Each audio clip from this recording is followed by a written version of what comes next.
भी वैसे लाभ होता है। हाँ, भगवान कहते हैं बोले कि अपने जीवन को ऐसे बना लेना चाहिए, बोले कि नियम के बंधन में बांध लेना चाहिए। हाँ, बोले कि पहले स्नान करे, हाँ, दातोन करे, अंग की शुद्धि को करे, फिर मंत्र का जप, संध्या वंदन आदि करके मंत्र का जप करे। ये सब इससे परिणाम होगा, हाँ, कि अंतःकरण पवित्र होगा। पवित्र अंतःकरण में ही भगवान का स्फुरण होता है। 8 प्रकार की प्रतिमाएं हैं, जैसे कि पत्थर की प्रतिमा, शैली, लकड़ी की भी प्रतिमा, भगवान जगन्नाथ की प्रतिमा लकड़ी काष्ठ की है, लौही लोहे की भी होती है, लेपिया, हाँ, लेपिया प्रतिमाएं, ये मूर्ति, ये जो है चित्रपट आदि लेपिया है, लेखिया ये ग्रंथ आदि लेखिया है, ये भी प्रतिमा है। हाँ, और सईकती बालू का बना करके, हाँ, पार्थिव पूजन लोग करते हैं बालू का, बल्कि ये ब्रज की कुमारियां सब बालू का कात्यायनी देवी बना करके पूजन करती। मनोमयी, मन के द्वारा संकल्पित मनोमयी प्रतिमा, मणिमयी, मणि की भी होती, स्फटिक इत्यादि मणि के जो है प्रतिमा। अष्टविधा स्मृता, प्रतिमा 8 प्रकार की है। चला चलेति द्विविधा, हाँ, चल और अचल 2 प्रकार की प्रतिष्ठा होती है।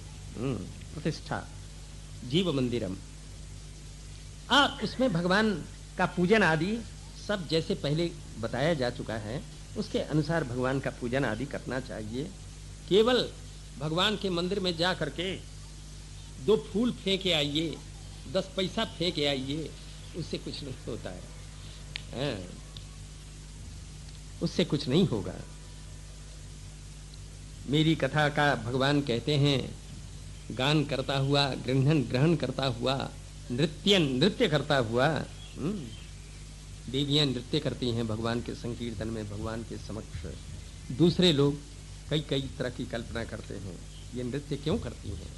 बल्कि नृत्य ये भागवतों का एक धर्म है, भगवान में भगवान से स्नेह प्रेम करने का एक प्रकार है।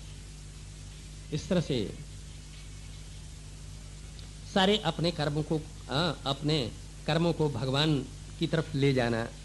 मत कथा श्रावयन श्रीनिमन, मेरी कथा का श्रवण करता हुआ, सुनाता हुआ, सुनता हुआ, इस तरह से उसका घंटों जो है, 1 घंटा बहुत थोड़े समय में व्यतीत हो जाता है, आनंद से समय व्यतीत होता है।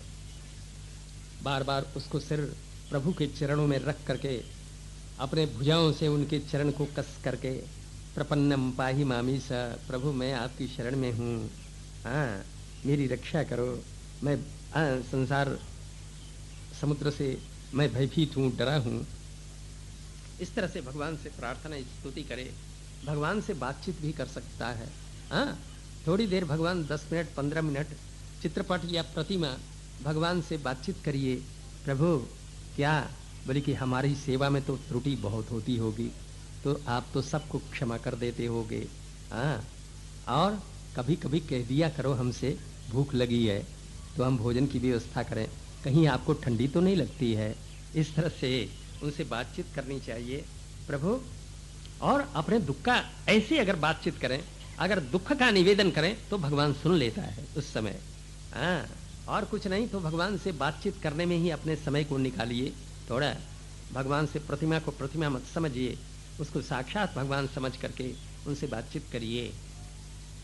इस तरह से भगवान के लिए मंदिर आदि का निर्माण, भगवान की प्रतिष्ठा, भगवान के लिए कुआं, बावड़ी, बगीचा इत्यादि बनाना, तुलसी रोपण करना, ये सब जो है इससे भगवान प्रसन्न होते हैं। बात यह है कि आप लोगों को विश्वास नहीं है कि परलोक भी कोई चीज़ है। परलोक में इन सब वस्तुओं के कर लेने पर मरने के बाद जो जिस लोक की प्राप्ति होगी, वो लोक हमको सुंदर मिलना चाहिए। अर्थात जो यहाँ साधना करते हैं वहाँ साधना का अवसर मिलना चाहिए, तो ऐसे धाम की प्राप्ति होती है। यहाँ साधना जो करते हैं, साधना को बढ़ाने में वहाँ आगे, वहाँ पर स्वाभाविक वैराग्य होता है, स्वाभाविक ज्ञान होता है। यहीं पर हम भगवान की माया ने, यहीं पर हमारी बुद्धि पर आवरण डाल दिया है, हम कुछ नहीं समझते। मरने के बाद, शरीरांत के बाद जब लोक में जाएंगे तो वहाँ ज्ञान रहता है, वहाँ जो है वैराग्य भी रहता है, वहाँ हर जगह उपदेश मिलता है।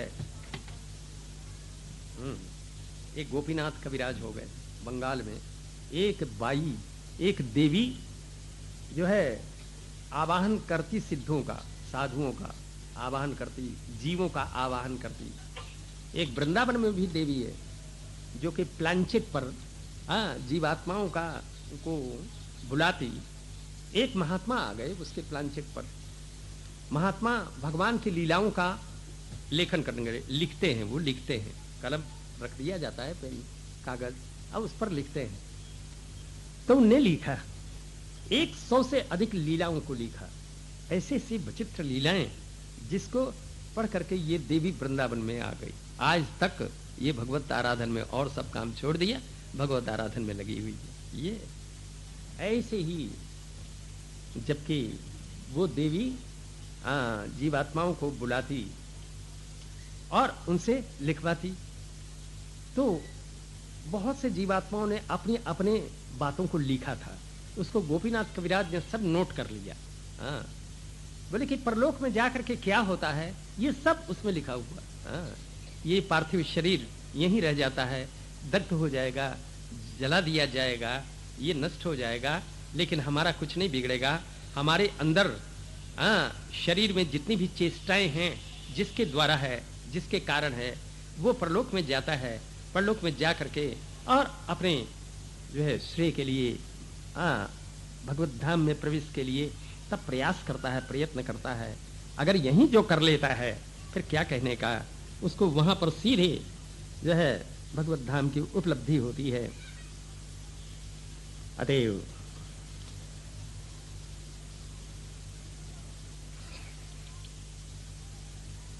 आप अपनी बुद्धि का प्रयोग, अपने स्वतंत्र बुद्धि का प्रयोग मत करिए। शास्त्रों में जो कुछ ग्रंथों में लिखा है उसके अनुसार आचरण करिए। जबकि उद्धव जी का काम बन गया, उद्धव जी कहते हैं विद्रावितो मोह महांधकारो। प्रभु आपने बोले कि हमारे जो मोह रूपी ये अंधकार, महाअंधकार, ये मोह ही जो है ना, मोह ये ऐसा है, घर में, अपने घर में, बाल बच्चों में, स्त्री में, पुत्र में, धन में होती है तो होती है, अपने शरीर में भी आ सकती है। ये शरीर रोगी नहीं हो जाए, ये आराम से रहे और असंख्य वर्ष तक बना रहे, ये लालसा, इच्छा बनी रहती है। लेकिन आयु तो निर्धारित है। इस तरह से ये मोह जो है बड़ा भयंकर रोग है। ये कहते हैं कि प्रभु आपकी कृपा से ये मोह महाअंधकार नष्ट हो गया, विद्रावित हो। बल्कि आपकी सन्निधि से, आपके चरणों के प्रताप से, जैसे अग्नि के पास पहुंचने पर 3 काम एक साथ होते हैं, शीत, ठंडी अपने आप समाप्त हो जाती है, तो अंधकार भी समाप्त हो जाता है, तो भय भी चला जाता है। इस तरह से आपके चरणों की कृपा से सब काम मेरे हो गए। आपने ज्ञान विज्ञान सबका जो है दर्शन करा दिया। नमोस्तुते महायोगिन प्रपन्नम मनुष्याधि माम यथा त्वच्चरणाम भोजे रति स्याद अनपाजिनी। प्रभु मुझ पर कृपा रखना, कभी मैं आपके चरण कमल को भूलूं नहीं। ये करके उद्धव जी बृहस्पति के शिष्य हैं, प्रकांड पंडिताई में किसी प्रकार की कमी नहीं, पांडित्य में। भगवान भी कहते हैं ये, बोले कि ये उद्धव मेरे से पढ़ाई लिखाई में कमजोर नहीं है। इस तरह से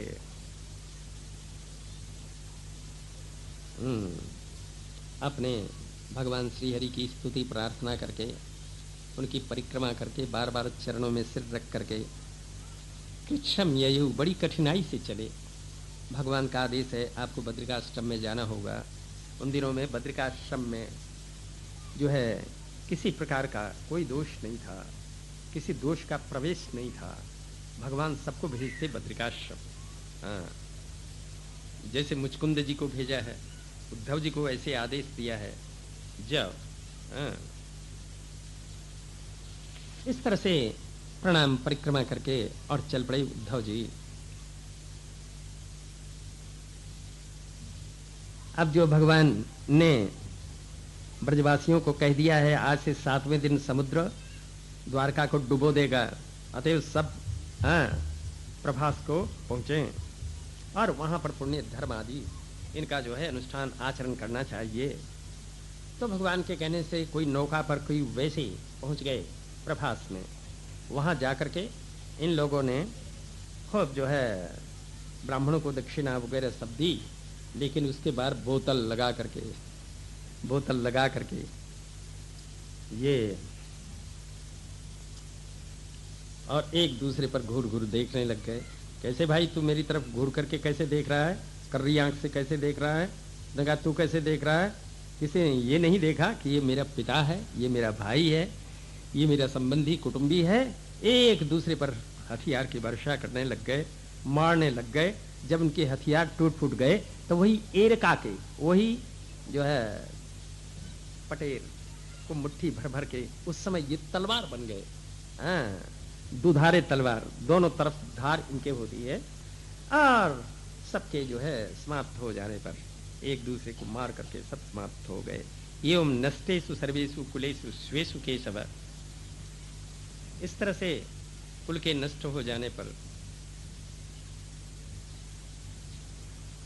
भगवान अपने अवतार का प्रयोजन सिद्ध हो गया। लोगों ने देखा बलदेव जी योग का आश्रय लेकर के ये देखा कि 1000 फण वाला एक सर्प और समुद्र में विलीन हो गया। ये देखा भगवान श्री हरि एक वृक्ष के नीचे विराजित है, 4 भुजा से युक्त है। 4 भुजा दिखाने का तात्पर्य कि मैं वो विष्णु हूं। दिशाओं को प्रकाशित करते हुए ये बिना धूम के अग्नि की तरफ प्रज्वलित होते हुए श्रीवत्स का चिन्ह घनश्याम वर्ण के तप्त स्वर्ण की तरह वस्त्र को धारण किए हुए, यज्ञोपवीत आदि धारण किए हुए, मधुर मुस्कान से युक्त मुखमंडल है, नील कुंतल से मंडित आनंद, कान में कुंडल, इस तरह से कटी सूत्र, कमर में करघनी इत्यादि, अंगद किरीट आदि हारावली नूपुर से कौस्तुभमणि से विराजित भगवान श्री हरि वहां पर दक्षिण चरण पर अपने बाम चरण को रख करके और विराज रहे हैं कि वही जरा नाम का व्याध जिसने कि उस छोटे लोहे का बाण बना लिया है, भगवान के चरण में यव के चिन्ह को देख करके मृगी का नेत्र समझ लिया और उसने बाण का प्रहार कर दिया। भगवान के चरण में बाण लगा, बाण के लगने से क्या हुआ? ये बाण तो ऐसे महाभारत और जो है असुरों से युद्ध करने में सैकड़ों बाण उनके जो है लगे, बाण के लगने से कुछ नहीं होता। लेकिन भगवान को ब्राह्मण शाप स्वीकार करना है। मैं भी तो यादवों में हूं, अतएव ब्राह्मण शाप मुझे भी स्पर्श करना चाहिए। भगवान अन्यथा करने में समर्थ थे, लेकिन ब्राह्मणों को आदर देने के लिए उनका शाप स्वीकार करना चाहिए। हनुमान नाटक में लिखा हुआ है, समुद्र के अंदर से पत्थर पर खुदा हुआ हनुमान नाटक मिला। हनुमान नाटक में लिखा हुआ है कि भगवान राम जब अपने गद्दी पर बैठे, जानकी जी उनके बगल में, लक्ष्मण छत्र चमर लेकर के, लक्ष्मण भरत शत्रुघ्न जो है छत्र लेकर के उनके पीछे खड़े थे, हनुमान जी, अंगद जी, सुग्रीव जी, ये सब जो विभीषण आदि सब बैठे हुए थे। उस क्षण अंगद खड़े हो गए, अंगद बाली के पुत्र हैं, खड़े हो गए, गदा लेकर के बोले ये अब राम जी आपका सारा कार्य संपन्न हो गया, अब मैं अपने पिता का बदला आज लूंगा। बोले कि आपने मेरे पिता का वध किया, उसका बदला मैं अब लूंगा। इतने में आकाशवाणी हुई, बेटा, बोले कि मैं अपना बदला स्वयं ले लूंगा, अपना बदला स्वयं लूंगा, तुम तो शांत हो जाओ और वैसे ही भक्त बने रहो। तो गदा को फेंक करके भगवान के चरणों में साष्टांग प्रणाम किया। इस तरह से ये बाली स्वयं जरा नाम का व्याध बन करके अब भगवान से अपना बदला लिया। अब ये जरा व्याध जो है यहां पर आ गया, देख करके बोला कि हम मैंने तो घोर अपराध किया। वो भीतर पपात शिरसा, बोले कि वो भगवान के चरणों में गिर गया। बोलता है प्रभु अजानता कृतम इदम पापे न मधुसूदन, मुझ पापी ने ये कर्म बोले कि भूल करके कर दिया। क्षंतु रहसी पापस्य, प्रभु मेरे अपराध को क्षमा कर दो।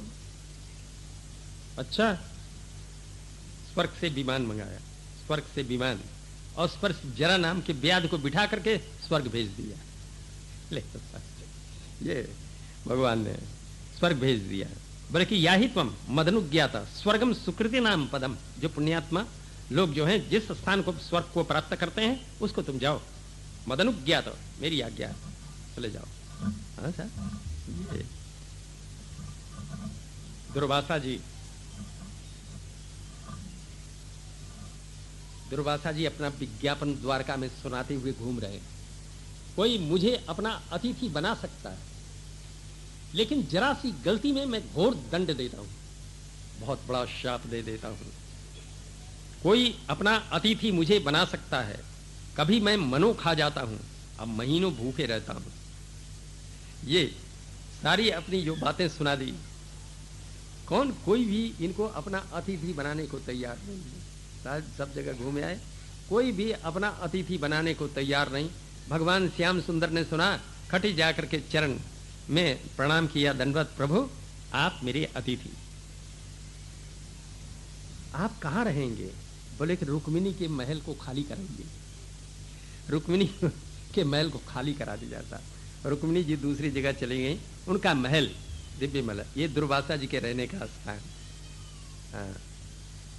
कभी बोलते मैं पुआ खाऊंगा गर्मा गर्म, अभी लाओजा, एकदम पुआ कहां से आए भाई भाई, लेकिन भगवान है खट उपस्थित कर देते। गरम गरम जिलेबी खाऊंगा, ले जा, ये कह देते। अब जिलेबी तो बनने में बहुत समय लगता है, लेकिन भगवान प्रस्तुत कर देते। कभी महीनों गायब हो रहते और आकर के कहते अभी हलवा खाऊंगा। हाँ ले साहब, हलवा तो कढ़ाई में घी डाला जाएगा, आटा डाला जाएगा, जब उसकी सिकाई होगी तब कहीं हलवा बनेगा ना, लेकिन उसी क्षण चाहिए। तो भगवान हलवा प्रस्तुत कर देते। हाँ, एक दिन बोले अच्छा मैं घूमने जाऊंगा, टहलने के लिए, सैर करने जाऊंगा। हाँ चलो महाराज मैं आपके साथ चलूंगा। बोले कि पैदल नहीं जाऊंगा। बोले कि कैसे? बोले रथ पर बैठ के जाऊंगा। अच्छा बहुत अच्छी बात, रथ भाई दारुक, हाँ रथ ले आओ, बढ़िया घोड़े इसमें जो। बोले कि घोड़े नहीं जुड़ेंगे रथ में घोड़े नहीं जुड़ेंगे। तो महाराज रथ कैसे चलेगा? एक तरफ लगोगे तुम और दूसरी तरफ लगेगी रुक्मिणी। हाँ ऐसे रथ को आप लोग खींच करके ले जाएंगे गम्य स्थान पर। अच्छी बात महाराज। एक तरफ श्याम सुंदर लग गए, रुक्मिणी जी को दूसरी तरफ लगा दिया। ये बेचारी रुक्मिणी का पांव जिसका पलंग से नीचे नहीं उतरा, अत्यंत सुकोमला ये सुकुमारी, ये कैसे खींच रही है रथ को। थोड़ी देर में पसीने पसीने हो गई। भगवान आश्वासन देते हैं, देवी बस अब आ गए, थोड़ा सा और रह गया है, थोड़ा रह गया, लगा जोर जरा। इस तरह से आश्वासन दे दे करके गम्य स्थान पर पहुंचा दिया। अब बोले कि मैं खीर खाऊंगा। तो कई मन का भगोना खीर का उसके पास रख दिया। खीर का भगोना रख दिया, कुछ थोड़ा बहुत खाया। अब बोले श्याम सुंदर से बोले कि सारे शरीर में इसको लेपो, खीर का लेपन करो, सारे शरीर में लेपो। भगवान ने बोले कि ब्राह्मण का उच्छिष्ट है, इसमें कोई बात नहीं। सारे शरीर में लेपन किया, लेकिन पैर के नीचे तलवे में नहीं लगाया, क्योंकि मैं क्षत्रिय हूं। ये ब्राह्मण है, इनका उच्छिष्ट पैर के नीचे नहीं लगना चाहिए, अतएव पैर में नहीं लगाया। दुर्वासा जी देख रहे हैं, बोले कि लाला तुमने पैर के नीचे जो नहीं लगाया ये खीर, उसे गड़बड़ हो गया काम। तुम्हारा ये पैर का तलवा ही कच्चा रह गया, नहीं तो सारा शरीर वज्र हो गया। जय भगवान बोले कोई बात नहीं। इस तरह से ये जरा नाम के व्याध को स्वर्ग में भेज दिया। आए दारुक भगवान के सारथी, भगवान को देख करके अपने रथ को दूर ही खड़ा करके भगवान के चरणों में प्रणाम किया। जब तक कि इधर चरण में प्रणाम कर रहे थे कि घोड़े समेत रथ आकाश में उड़ गया। जितने भी उनके हथियार, शंख चक्र गदा इत्यादि सब कुछ हथियार, धनुष बाण वगैरह सब आकाश में विलीन हो गए। भगवान ने आदेश दिया दारुक जी को, जा करके कह दो द्वारका में कोई टिके नहीं तो अब समुद्र जो है सारे द्वारका को अपने में विलीन कर लेगा। अर्जुन को कह दो अपने स्थान को चले जाए। कुछ जो बालक बचे हुए थे उनको जो अर्जुन के साथ में कर दिया।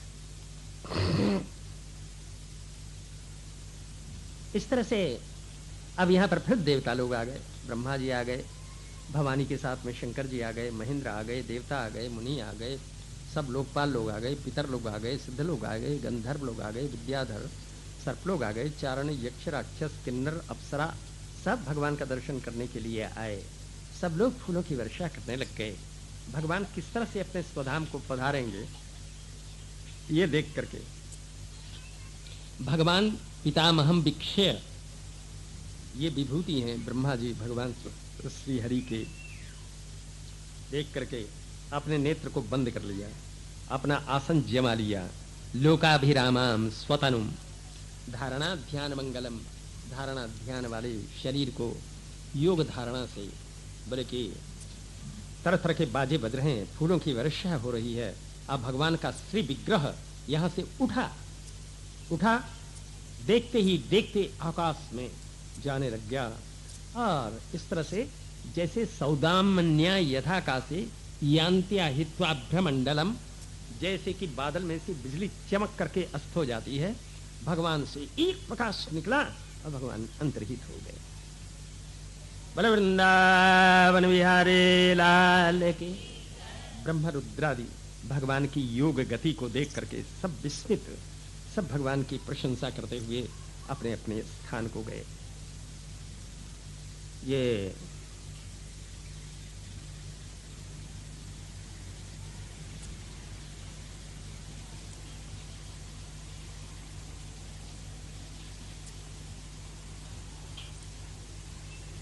भगवान का महाप्रस्थान। अब परीक्षित ने प्रश्न किया, भगवान के पधार जाने पर फिर किनका राज्य हुआ? तब जो है सुनाने लग गए।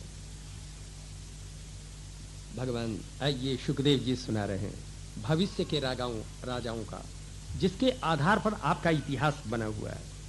आपका इतिहास बहुत गड़बड़ है, बोले कि ये ठीक नहीं बना हुआ।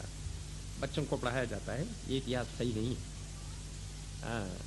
कुछ कुछ बातें ठीक हैं। जो बृहत रथ वंश में जरासंधादि राजा हुए, नौ स्कंद में जो वर्णित है, ये इनमें ये रिपुंजय नाम का जो राजा पुरंजय नाम करके विख्यात हुए, उनका प्रधानमंत्री शुनक अपने स्वामी को मार करके प्रद्योत नाम अपने पुत्र को राजा बना दिया। प्रद्योत का पुत्र पालक हुआ, विशाखयु उसका राजक, उसका नंदीवर्धन। ये प्रद्योत वंशीय राजा जो है 138 वर्ष तक पृथ्वी का शासन किया। उसके बाद शिशुनाग वंश प्रारंभ हो गया। उसका पुत्र हुआ काकवर्ण, उसका क्षेम धर्मा, उसका क्षेत्रज्ञ, उसका विधिसार, उसका अजात शत्रु, उसका दर्भक, उसका अजय, उसका नंदीवर्धन, उसका महानंदी। ये जो है इन 10 राजाओं ने 360 वर्ष तक पृथ्वी का उपभोग किया। ये महानंदी का कोई पुत्र शूद्रा के गर्भ से उत्पन्न नंद बहुत धनवान हुआ और ये क्षत्रियों का विनाशक हुआ। ये इस तरह से ये नंद दूसरे परशुराम की तरह क्षत्रियों का विध्वंस करना प्रारंभ किया। इस नंद के सुमाली आदि 8 पुत्र थे। 9 नंद प्रसिद्ध है। किसी चाणक्य नाम के ब्राह्मण ने इन सबको नष्ट कर दिया, सबको समाप्त कर दिया। अब मौर्य वंशीय राजा चंद्रगुप्त को अभिषिक्त किया भारत के राज्यासन पर। उसका पुत्र श्रेयस हुआ, उसका शालिसुक, उसका सोम शर्मा, उसका मरुधन्मा, उसका बृहद रथ। ये 5 राजा जो हैं 137 वर्ष तक पृथ्वी का उपभोग इनने किया। बृहद रथ के सेनापति पुष्प मित्र अपने स्वामी को मार करके कुछ समय तक राज्य करेगा। सुंगों का ये प्रथम राजा होगा। उसके पुष्पमित्र अग्निमित्र आदि पुत्र होंगे। उसका होगा सुज्येष्ठ, उसका सुज्येष्ठ का वसुमित्र, उसका भद्रक, उसका पुलिंद, उसका घोष, उसका वज्रमित्र, उसका भागवत, उसका देवभूति। ये सुंग जाति के प्रसिद्ध राजा लोग 112 वर्ष तक पृथ्वी का उपभोग करेंगे। फिर ये पृथ्वी कणुओं पर चली जाएगी। इसका देवभूति नाम के सुंग को मार करके उसका प्रधानमंत्री वसुदेव जो है ये कण्व कुछ दिन राज करेगा। वसुदेव का पुत्र होगा भूमित्र, उसका नारायण, उसका सुशर्मा। ये चार जो हैं 345 वर्ष तक पृथ्वी का उपभोग करेंगे। फिर कण्व वंशीय सुशर्मा को मार करके उसका सेवक कोई अंध्र जातीय बलि नाम का शूद्र कुछ काल जो है शासन करेगा। उसका भाई जो है कृष्ण वो राजा होगा। उसका पुत्र शांतकर्ण, उसका पौर्णमास, उसका लंबोदर, उसका चिविलिक, उसका मेधातिथि, उसका अटमान, उसका अनिष्टकर्म, उसका हालेय, उसका तलक, उसका पूर्णिमान, उसका सुनंदन, सुनंदन के चकोर, चकोर के 9 बेटा, उनमें जो मध्य का शिवस्वाति, उसका गोमती, उसका पुरीमान। इस तरह से ये राजा लोग होंगे। उसका भेदशिरा, उसका शिवस्कंद, उसका यज्ञश्री, उसका विजय, उसका यज्ञ चंद्रविज्ञ, उसका लोमधि। ये कम से कम ये राजा 456 वर्ष तक ये पृथ्वी का उपभोग करेंगे। फिर आभिर जाति के 7, गर्दभ जाति के 10 और कंक जाति के 16 राजा और 8 यवन, 14 तुर्क और 10 गोरे ये शासक होंगे, पृथ्वी का शासन करेंगे।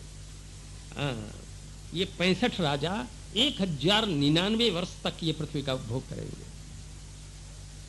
उसके बाद 11 मौन होंगे। मौन मौन मुनि शाक्य मुनिस्तु यह बोले कि बुद्धदेव का एक नाम मुनि, मुनेर भवा मौना। क्योंकि अपने आप के राष्ट्रीय ध्वज में क्या चिन्ह है? बोले कि वो त्रिमूर्ति या चक्र जो है वो अशोक चक्र है। अशोक चक्र इस तरह से ये विशुद्ध बौद्ध अशोक है। अतएव इसके नीचे सारा राष्ट्र है, इसलिए मौनों का राज्य है। अथवा तरह तरह के लोग अर्थ करते हैं। मौनों के समाप्त हो जाने पर फिर भूतनंद, वंगिरी, शिशुनंदी, यशोनंदी, प्रवीरक ये राजा लोग जो है 106 वर्ष तक राज्य करेंगे। उसके बाद बहुत छोटी थोड़ी शक्ति वाले ये राजा जो हैं फिर होंगे।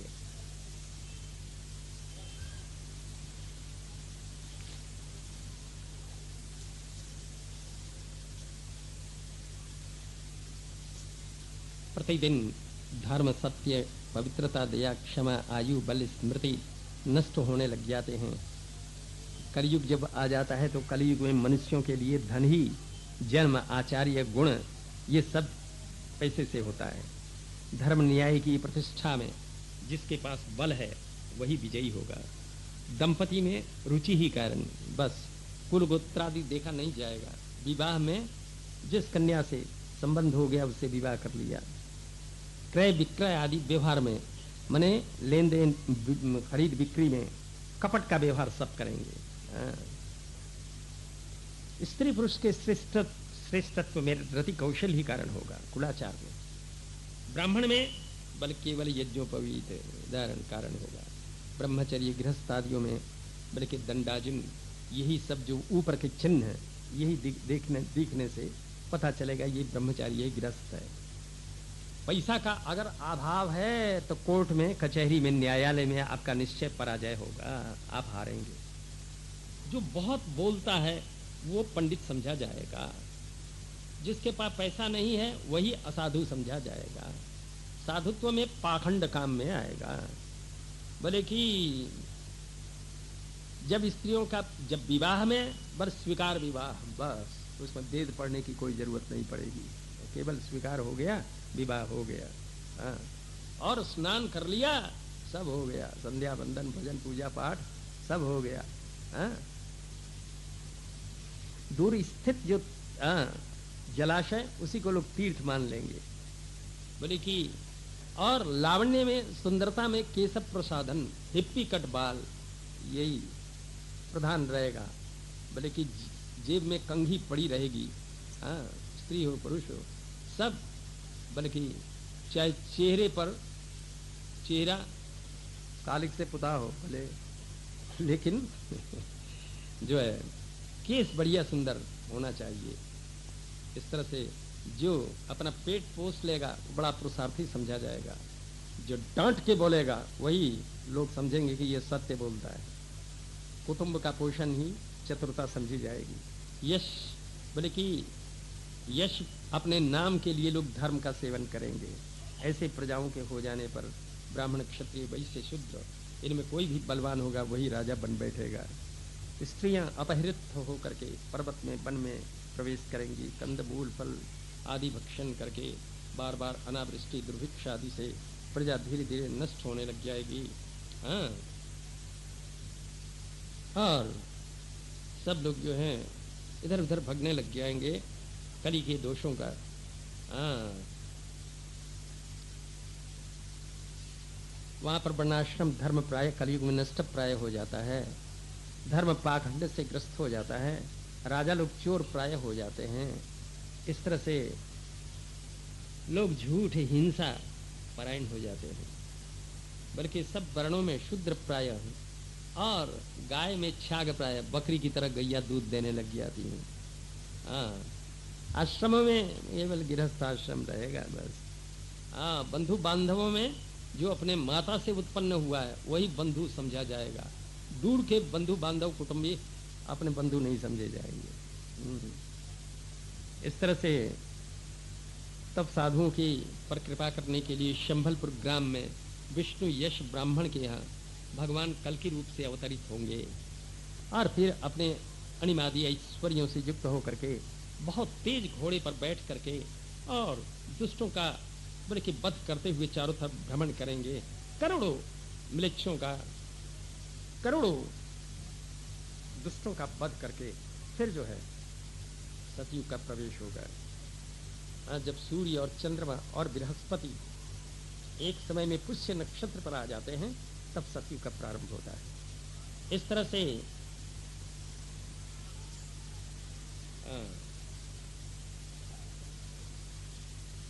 फिर पुनः कलयुग के पश्चात सतयुग में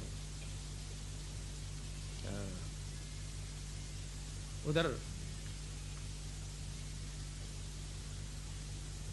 मरु वंश, ये सूर्य वंश के राजा मरु और चंद्रवंश के राजा जो है ये शंतनु जी के भाई, ये कलाप ग्राम में आज भी विद्यमान है। फिर विशुद्ध क्षत्रिय सूर्य वंश और चंद्रवंश को ये फिर पुनः प्रकट करेंगे। इस तरह से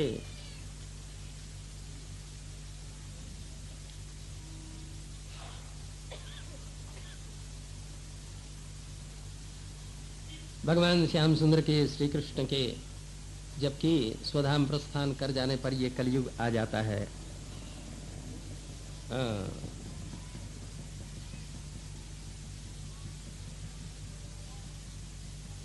भगवान श्री हरि की आज्ञा से ही सब युगों में धर्म, जो भी युग का धर्म है वो सब भगवान के आदेशानुसार है।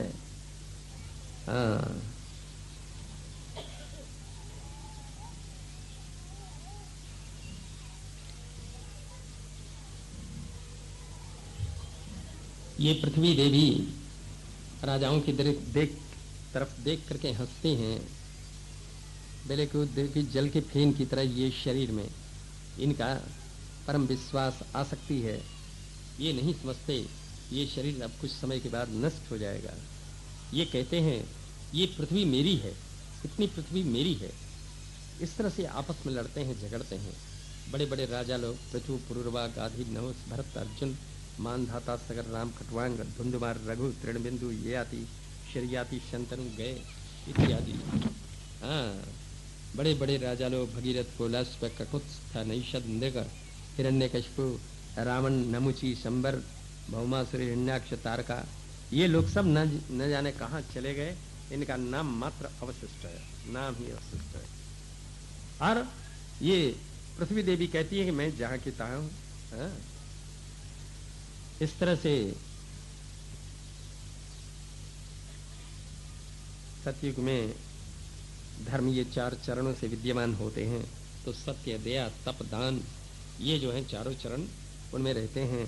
तो लोग जो हैं दयालु होते हैं, संतुष्ट होते हैं, शांत होते हैं, तितिक्षु होते हैं, आत्माराम होते हैं, समदर्शी होते हैं, साधु प्रकृति के होते हैं। त्रेता युग में फिर एक पैर कट जाता है। हाँ, इसमें जो है झूठ, हिंसा, असंतोष, द्वेष, विग्रह, ये सब थोड़ा सा बढ़ जाता है। इस युग में लोग क्रियानिष्ठ होते हैं, तपनिष्ठ होते हैं, अधिक हिंसक नहीं होते, भगवत पारायण होते हैं, ब्राह्मण आदि चारों वर्ण रहते हैं। द्वापर युग में हिंसा, असंतोष, असत्य आदि थोड़ा और बढ़ जाता है। इसमें लोग यशस्वी होते हैं, शीलवान होते हैं, स्वाध्याय तत्पर होते हैं, धनाढ्य होते हैं, कुटुंबी होते हैं, प्रसन्न रहते हैं, ब्राह्मण क्षत्रिय विशिष्ट प्रजा रहती है। कलयुग में 4 पैरों में 3 पैर कट जाता है।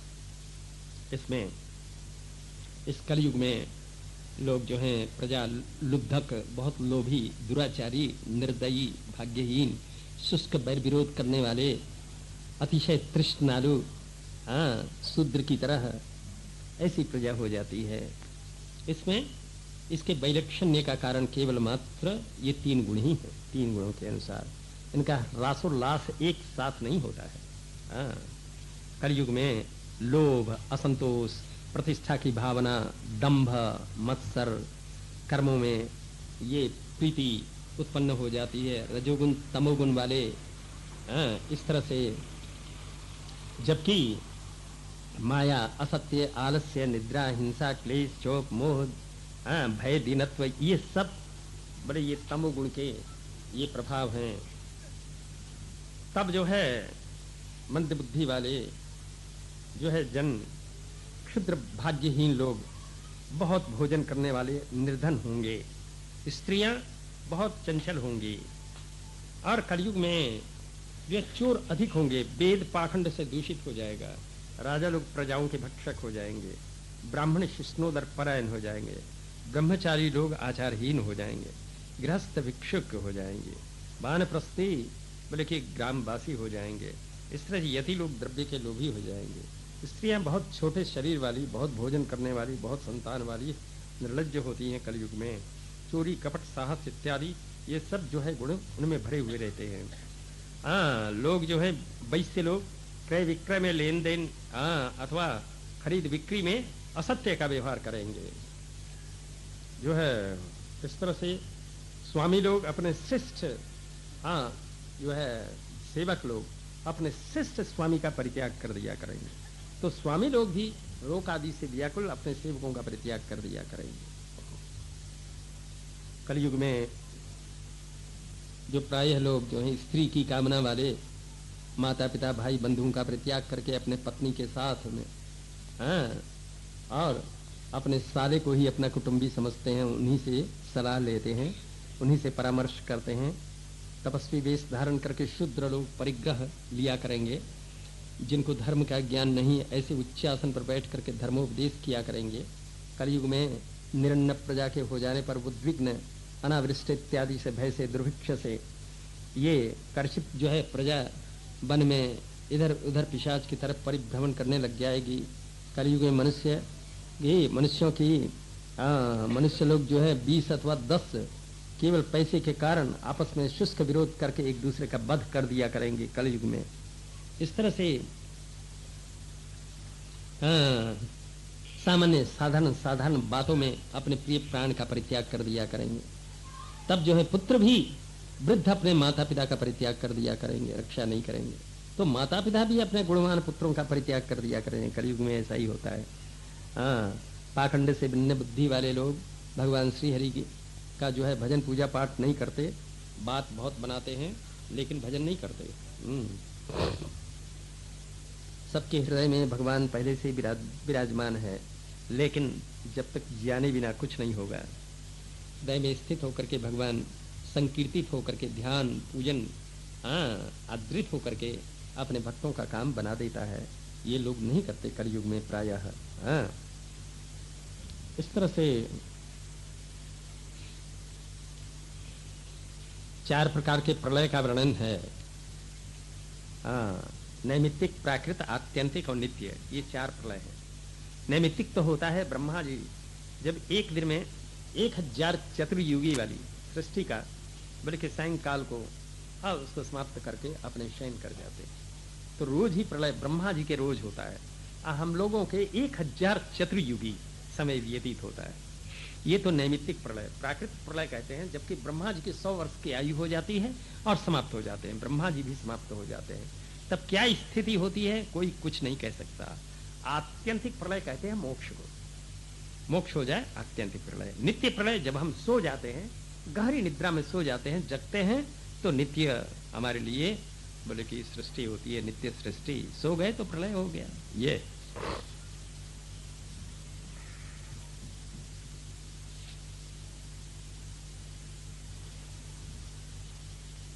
फिर भगवान श्री हरि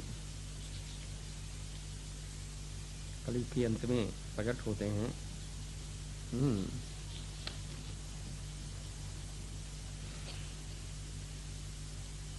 ये संगीता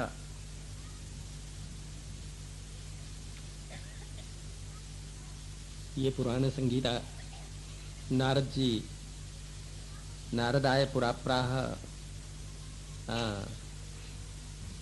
बोले कि कृष्ण द्वैपायनाय सह, भगवान श्री हरि ने ही सब कुछ कथन किया, नारद जी के लिए भी, व्यास जी के लिए भी। सुखदेव जी कहते हैं अत्रानुवर्णेति भीक्षण विश्वात्मा भगवान हरि ही।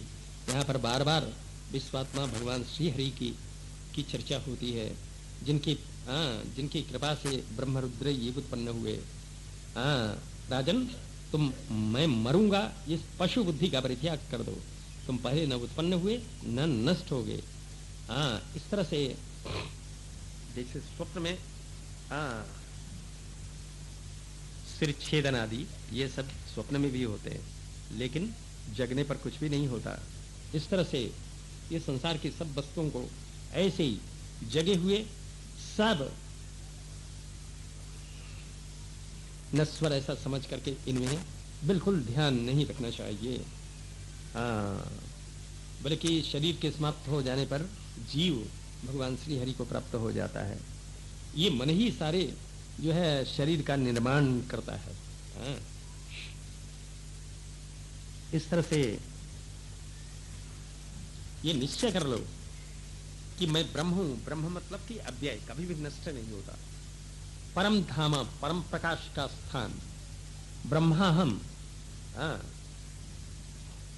मैं अपने स्वरूप का बोध होना चाहिए। ये ब्रह्म की जाति का, पर ब्रह्म की जाति का ये कभी नष्ट न होने वाला ये जीव तत्व, आत्म तत्व, ऐसा निश्चय कर लेना चाहिए। तो तुम्हारे चरण में आकर के ये तक्षक दंशन करेगा। उससे तुम्हारा शरीर तो नहीं रहेगा, लेकिन तुम्हारा कुछ नहीं बिगड़ने का। तब तो सूत जी कहते हैं, सुखदेव जी की बात को सुनकर के ये राजा परीक्षित बोले, सिद्धोस्मि अनुगृहीतोस्मि भवता करुणात्मना। प्रभु आपने कृपा करके मुझे सिद्ध बना दिया, मुझ पर अपार कृपा की है। आपने अनादि निधन भगवान श्री हरि की चर्चा को आपने सुना करके मेरा बड़ा उपकार किया है। आप जैसे महापुरुष में आश्चर्य नहीं मानना चाहिए कि संसार के ताप से संतप्त अज्ञ जीवों पर कृपा करने के लिए विचरण करते हैं। पुराण संहिता को आपने सुना करके महान उपकार किया है प्रभु मेरा। अब प्रभु में तक्षक से बिल्कुल ही भय नहीं है, मृत्यु से बिल्कुल भय नहीं है।